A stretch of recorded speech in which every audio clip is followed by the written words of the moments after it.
Later that day, Yeha takes her new friend Hayun to see Umin on the school rooftop. She's come up with a plan to help Umin end things with Seo for good. Umin is surprised to see that Yeha brought a human. While communicating telepathically, he asks Yeha if it's okay to trust the hypnotist, since she doesn't know that they're ghosts. Yeha assures him that it's fine, claiming that Hayun isn't going to ask too many questions. After the proper introductions, Hayun goes straight to the point to talk about his dilemma. Before Umin can say anything, Yeha speaks for him, telling her that Umin is trapped in a toxic relationship and needs to get out. She then tells Hayun that they need her to hypnotize Seo into thinking she's no longer in love with Umin, but instead make her fall in love with another guy named Minjoy Kim. Hayun assures them that doing that would be a piece of cake for her, but Umin is still skeptical about her skills. To prove she's good, she attempts to hypnotize Umin, but it doesn't work, leaving her confused again and significantly decreasing Umin's faith in her. However, Yeha assures him that it worked very well on humans, promises him that they can trust the hypnotist. The next morning at school, the two ghosts and the hypnotist arrive because Hayun claims that she has to hypnotize the entire class into thinking Seo isn't in love with him, but with Minjae instead, because if people start saying something different, it could affect the spell. Before heading off to do her job, Hayun tells the doubtful Umin that there needs to be a narrative. He tells Yeha he doesn't like her, but she just assures him that anyone who reads Fatal Attraction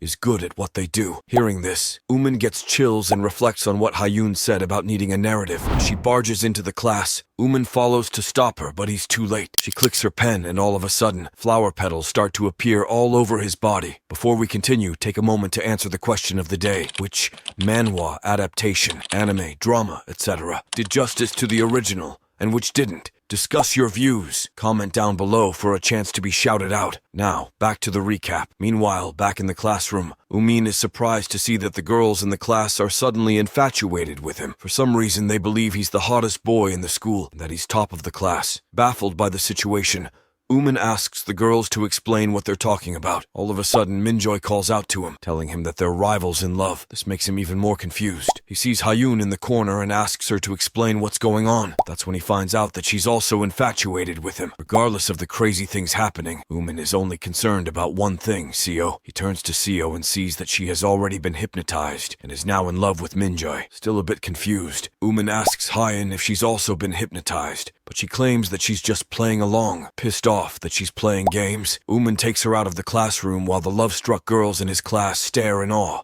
After Umin leaves the class, the other students start to behave like hypnotized students because the main character is no longer around, claiming that the story can't go on without him. All of a sudden, they start to behave like zombies. Later, after the whole hypnosis saga, Umin laments to Yeha about how Hayun was only supposed to hypnotize Seo, so she would like Minjae. Yeha explains that Hayun wanted a strong narrative for the hypnosis so that it couldn't be undone and used the story she knows best as the framework for it. Yeha surmises that she knows what kind of characters everyone is playing. Seo is meant to be the one who has a crush on Minjae, but he doesn't like her back. Minjae is the main character's rival, so he likes the same person that the main character does. Umin is the main character, who is handsome and smart. As for the person that he and Minjae like, well, that's Hayun. Umin gets upset about Hayun's hypnotic antics and points out that he won't be able to stay under the radar if everyone is obsessed with him. Moreover, he wanted to live a quiet life in the school and wait for Mi-hyung to return. Now, it's just a matter of time before everyone finds out he's a ghost. Yeha tries to cheer him up, and just then, one of the obsessed, hypnotized students bumps into him. Umin notices that her eyes are so big, and Yeha informs him that it's the same way the characters in the comics are, and even worse, she's not in their class. Just then, a sea of hypnotized students approaches them, so they run away. The obsessed characters chase Umin,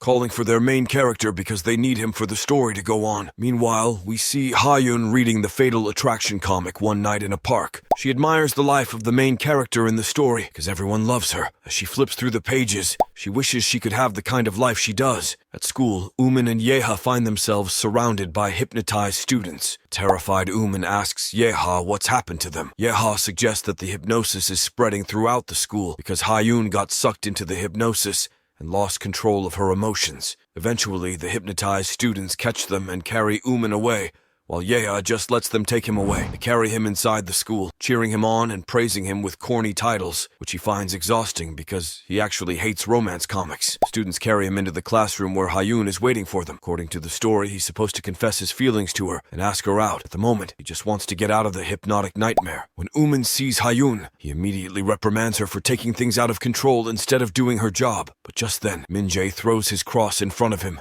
and challenges Umin to a battle for Hayun's love. According to the story, that's how it's supposed to go. Umin doesn't want to fight. Minjae, on the other hand, unleashes several attacks on him. He takes a swing at Umin with his holy ring, but he misses. Umin is surprised that Minjae is using ghost hunting devices to attack him, quickly remembers that he's been hypnotized, so he's forgotten that he's supposed to keep his identity a secret. Minjae attempts to kick Umin again, but he easily dodges the attacks. As the fight progresses, Umin wonders why all Padu agents are so skilled. Eventually, Minjae slams Umin in the face with his holy ring and throws him to the ground. Outside the class, the hypnotized students refuse to believe that the main character will lose the fight. Yeha comes around and is surprised to see them fighting. Enraged, Umin gets back up, so Minjae uses a magic circle to blow him up. However, before he can celebrate his victory, Umin comes out of the smoke and slams him in the face, warning him not to get cocky. Suddenly, Umin starts to transform into his true ghost form and tells Minjae that the only reason he put up with human all the while is that he could kill them with a breath, a single footstep, or even a single cry. As Umin pins Minjae to the ground, his true ghost form starts to come out, and even Yeha becomes afraid of what he might do. In a flashback scene, we see a village being ravaged by a gigantic ghost. The people run for their lives as a massive fire consumes their home, while Yeha stands in their midst, staring dumbfounded as her master, Umin, tears the place apart in rage. In the present, we see that Umin is about to lose control and transform into his terrifying ghost form. Yeha enters the class and kneels before him, begging him to calm down because he would destroy the entire school if he uses any more of his strength. Umin gives her a terrifying side-eye and just tells her not to interfere before hitting Minjae's head on the floor again. The hypnotized students watch in excitement as their main character defeats his rival in their presence. To stop her master from doing any more damage, Yeha tells him that she knows how to break the hypnosis spell. Unfortunately, she can't calm him down because he's too angry. At the moment, he's supposed to be the main character, but if he continues to act violently in his rage, he fears that he might end up changing the narrative of the story and eventually undoing the hypnosis. And if that happens, everyone would see Umin in his current state and find out that he's actually a ghost. Still uncertain what she can do to calm him down, Yeha just watches as her master continuously pummels Minjae. Out of nowhere,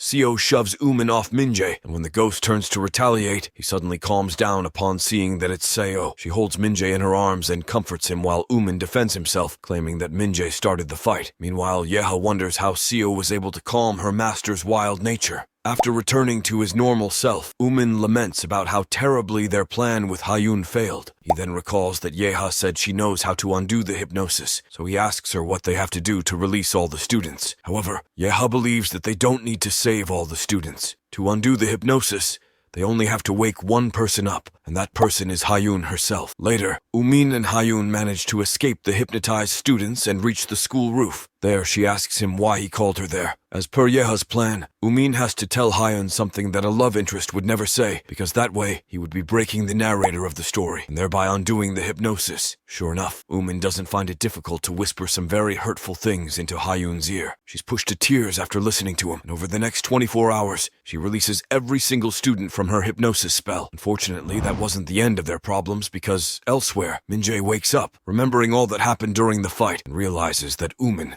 is a ghost. In another flashback, we delve into the world of a young Minjae as he sits at the kitchen table of their rundown apartment. The faded wallpaper peels off the walls, and the dim, flickering light barely illuminates the room. Minjae, with a determined expression, works on his homework. As he focuses on his math problems, he overhears his grandmother's harsh words echoing from the next room. She berates Minjae's mother, her voice dripping with disappointment and embarrassment. She chastises her daughter for having Minjae at such a young age and for being abandoned by his father. Minjae's mother desperately tries to change the subject, but her mother won't let it go, hurling insults at Minjae's absent father, who had promised to care for the child. Desperation fills the air as Minjae's mother pleads with her own mother, asking if they can stay somewhere else just for a day. But her mother refuses, a cold reminder of how their relationship crumbled when she decided to have a child and leave the house. Minjae can't help but call out to his mother as he hears her crying on the phone. She pours out her heart, talking about the hardships she faces. Her tears continue even after her mother hangs up. In the depths of his thoughts, Minjae reflects on how weak his mother appears to him. She always seemed so small and powerless. He couldn't bear to witness her vulnerability. He didn't even have confidence that she could protect him. As she continues to sob, an irritated Minjae asks her to keep quiet, causing her to apologize for disturbing his studies with her noise. She tries to comfort him with a gentle touch, but he recoils from her in disgust. Hurting from her son's rejection,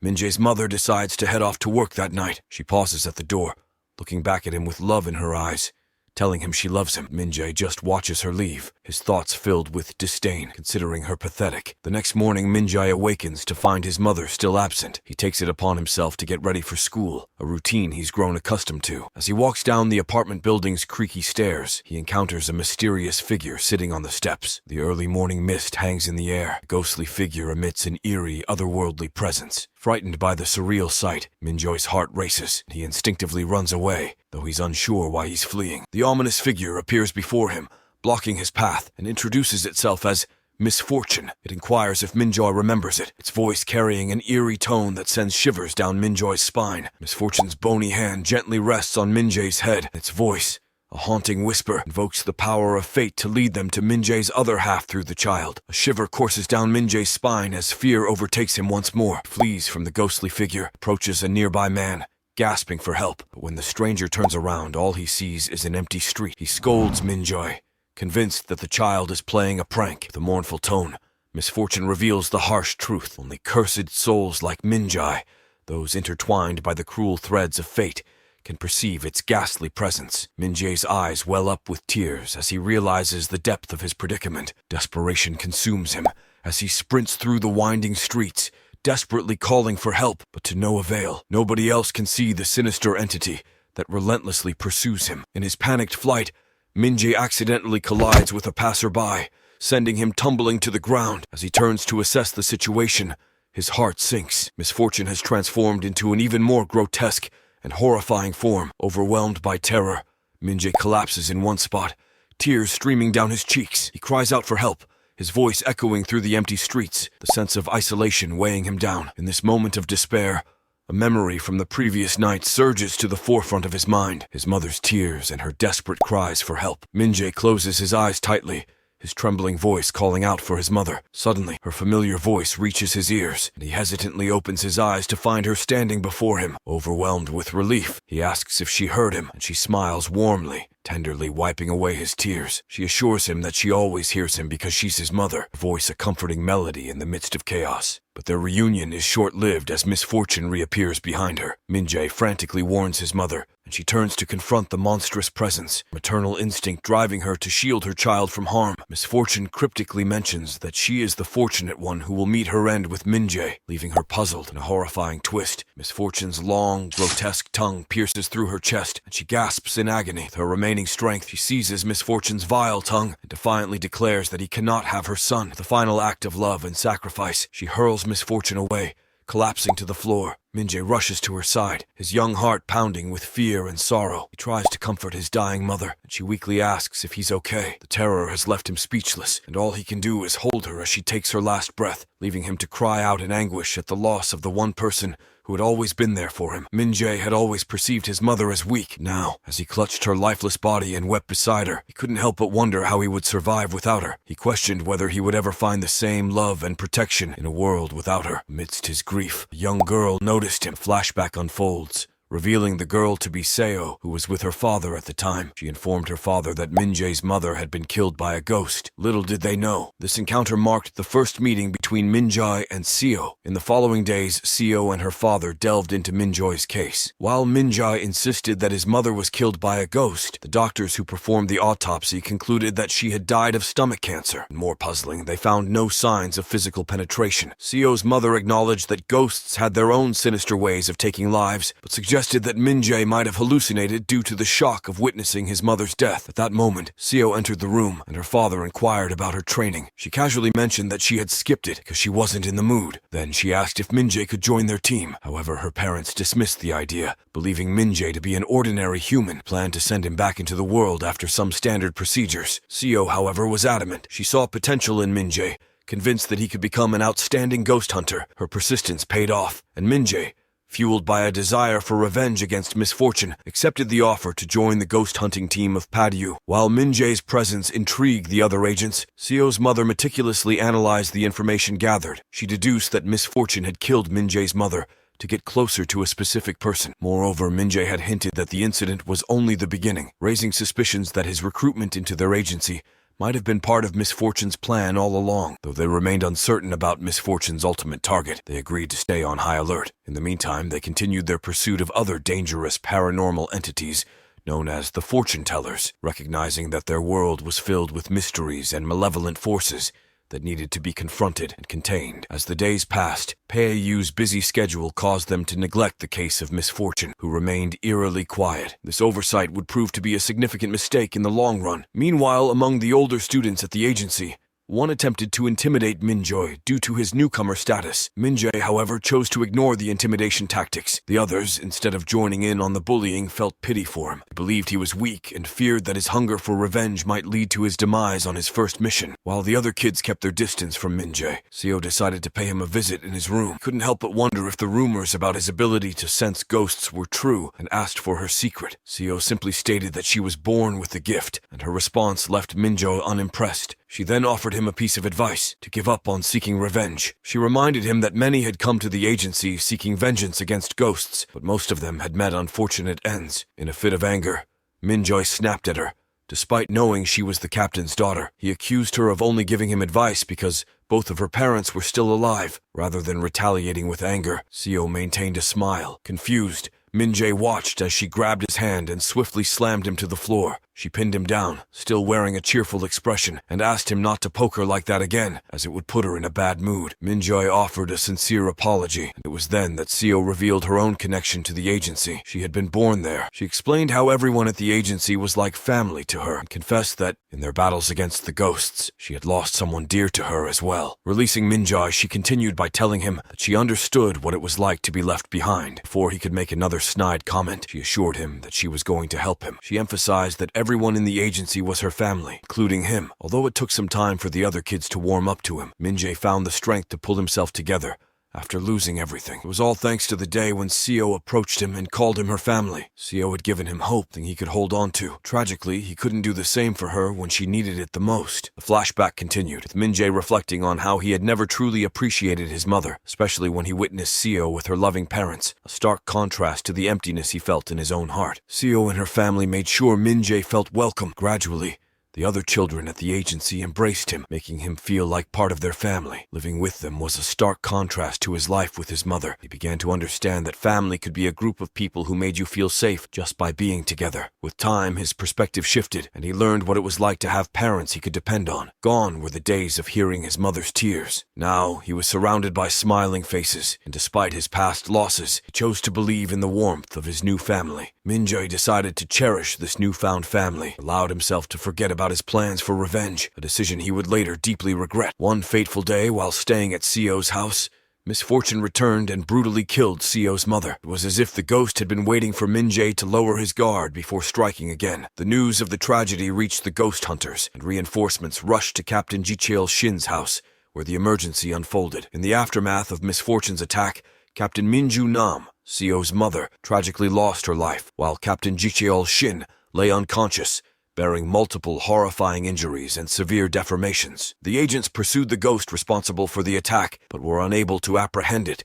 confirming that misfortune was indeed behind the horrific incident. Upon hearing the news, Minjae blamed himself for letting his guard down and failing to heed misfortune's warning that his mother's death was just the beginning. He realized that he had allowed himself to become distracted by happiness, and now Seo was suffering the same pain he had endured. Consumed by guilt, Minjae ran away, convinced that he had no right to be by Seo's side when he was the cause of her loss. The narrative returns to the present, with Minjae waking up finding Seo by his side. He breaks free from the hypnosis on his own and leaves Seo in the classroom before Umin and the others arrive to release them from their trance. Hayun is about to release Seo from her hypnosis when Umin spots a message left by Minjae on the board, revealing that he and Yeha have been discovered. The next day, Umin arrives at school looking upset, and Yeha notices his sour mood. She asks why he didn't come to school with Seo. He confesses that he walked all the way to Seo's house only to find Minjae already there, talking to her. As the shy, non-confrontational ghost he is, Umin quietly retreated from the situation before things got awkward. Umin's discomfort grew as he wondered what would happen to his relationship with Seo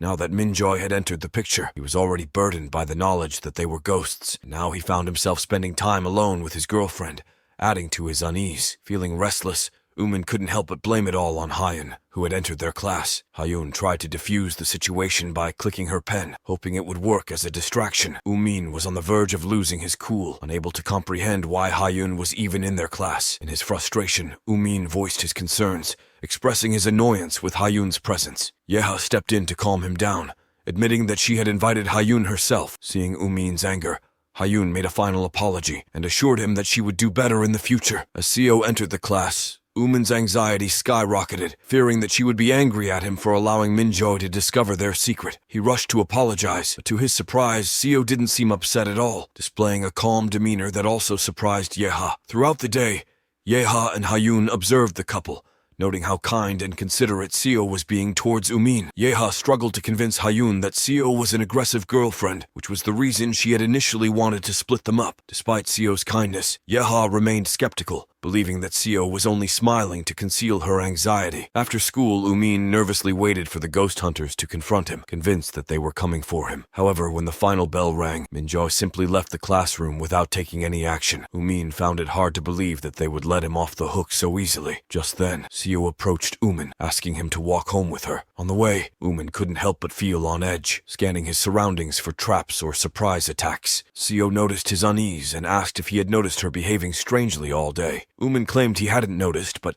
Seo pointed out that she had been smiling a lot. She confessed that she hadn't smiled that much in a long time, and Umin remarked that she smiled a lot, to which Seo realized that she did so especially when she was with him. Upon reaching Seo's house, they said their goodbyes and parted ways. As Umin walked home, Minjai suddenly approached him and pushed him against a balcony. Umin, fearing for his safety, admitted that he was a ghost and prepared to defend himself against Minjae's anger. However, instead of attacking, Minjae questioned Umin about his feelings for Seo, emphasizing that his answer would determine Minjae's actions. Before confronting Umin, Minjae had informed Seo of his intention to scrutinize the sincerity of Umin's feelings for her, hinting at possible ulterior motives. Seo had brushed off Minjae's concerns, considering it none of his business, but she couldn't resist eavesdropping on their conversation from behind a wall. Minjae warned Seo that avoiding the issue wouldn't solve the problem. Seo found it ironic to hear such advice from Minjae. He began by apologizing for his past mistakes, especially for abandoning her when she needed him the most, acknowledging that he was trying his best now. He admitted that he had no right to interfere in her relationship, but he emphasized that since she was dating a ghost, he couldn't ignore the situation. Minjae felt compelled to intervene and needed to understand Umin's true intentions. He suggested that Seo eavesdrop on their upcoming conversation so she could make an informed decision based on Umin's responses. Back in the present, Minjae confronted Umin directly, asking about his genuine feelings for Seo. Umin attempted to evade the question initially, but eventually provided a simple affirmative answer. However, Minjae remained unconvinced and presented a theory. Umin had been caught by Seo, and to avoid trouble, he had confessed his feelings in the hope of gaining Seo's support. Internally, Umin was taken aback by the accuracy of Minjae's analysis, wondering if the PADU agent might be some kind of genius detective. Externally, though, Umin denied Minjae's assumptions and reiterated his affection for Seo. Frustrated by Umin's responses, Minjae landed a punch on Umin's face, accusing him of lying. He explained that as a PADU agent, they underwent rigorous training, including the ability to detect deceit, and he was certain Umin wasn't being truthful. Minjae then proposed a deal to Umin, outlining the stakes. If Padu were to discover Umin's true identity as a ghost, both he and Seo would be in jeopardy. To prevent this, Minjae wanted Umin to break up with Seo. In return, Minjae offered to keep Umin's identity as a ghost a secret. Minjae pressed Umin for a response to his proposition, but to Minjae's surprise, Umin responded with a malicious laugh. Umin confessed that he was growing tired of Seo and expressed his frustration with humans, finding them exasperating. He even mentioned being tempted to ask Minjae to take responsibility by ensuring other ghosts stayed away from him. Minjae was taken aback by Umin's response, which seemed to align with his expectations. He retorted that ghosts were always filled with malevolence. Umin laughed again, observing that humans were amusing because they would hastily try to control the situation if things didn't go their way. Umin's words left Minjae momentarily stunned. As Umin began to walk away, Minjae stopped him, seeking clarity and recalling a memory from their school days when he had asked Seo why she chose Umin. She had replied that her love for Umin was genuine. Returning to the present, Minjae continued pressing Umin, asking if Seo was genuinely an annoyance to him. Umin, appearing indifferent to Minjae's inquiry, simply continued on his way. As Umin exited the school gate, he spotted Seo sitting nearby, her tearful eyes fixed on him. For a moment, Umin was taken aback by her expression, affirming to Min-jae that he truly found Seo bothersome. Umin expressed his desire to distance himself from her soon. As Umin walked away, Yeha observed the entire scene from a distance, smirking. While Seo continued to weep, Umin paused and turned back towards her, telling Seo that they should officially break up. The following day, Seo was absent from school, and Umin sat in his classroom, gazing out of the window. Yeha and Hayun sensed that Umin was upset, even though he had initially wanted to break up with Seo. Suddenly, a teacher entered and informed Umin that his homeroom teacher wished to speak with him. Umin met with the teacher, who questioned him about Seo's sudden absence. Umin was surprised by the inquiry, as the teacher believed they were close. Back at the Paedu agency, Min-jae reported everything to Seo's father, except for Umin's true identity. Seo's father felt it was best to give Seo some space, confident that she would return to work soon. While preparing to take a call from Mi Hyung-jun, he asked Min-jae to leave the room. Once Min-jae departed, Seo's father, through the phone call, discovered Umin's true identity, that he was a ghost. Meanwhile, Seo lay in her room, ignoring Min-jae's calls, while he waited outside her apartment. At school, Umin suddenly recalled moments when Seo greeted him in a particular manner. As he reminisced, Yeha abruptly appeared, startling Umin, who momentarily thought she was another ghost,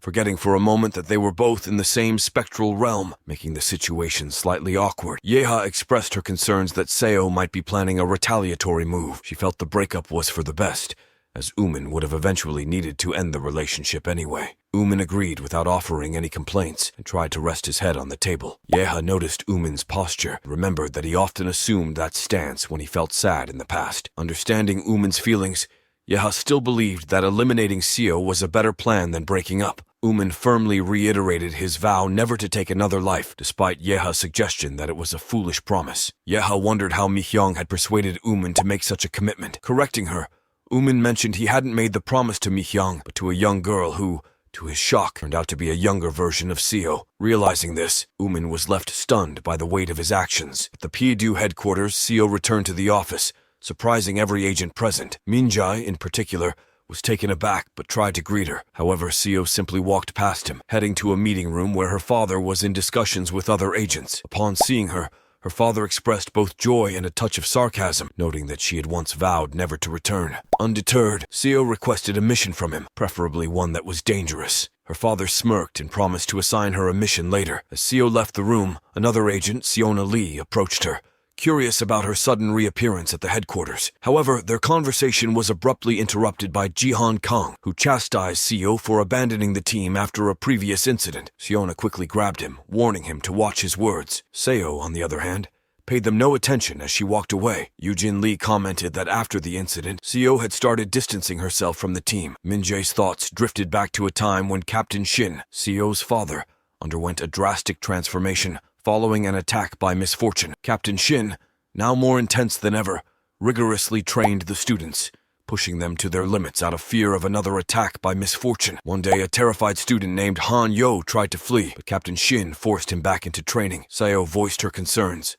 suggesting that her father's relentless training wouldn't bring her mother back. This comment angered Captain Shin, prompting him to slap Seo. He sternly reminded her that they had lost her mother because they had become complacent. Min-jae, having witnessed the scene, tried to comfort Seo, but she ran out in tears. Since that day, Seo never set foot in the headquarters again. In the present, the agents grew increasingly worried about Seo's erratic behavior. Unexpectedly, Captain Shin grabbed Min-jae, using a handkerchief to chloroform him into unconsciousness. He revealed that Umin's true identity as a ghost had been discovered and berated Min-jae for hiding this truth. Captain Shin then ordered all agents to prepare for a mission to hunt Umin down. As Captain Shin gave out instructions, another figure lurked behind a wall, Mi Hyung-jun, the one responsible for disclosing Umin's true identity to Captain Shin. What will happen next? Find out next time by staying tuned for our future recaps. Don't forget to like and subscribe for more great recaps.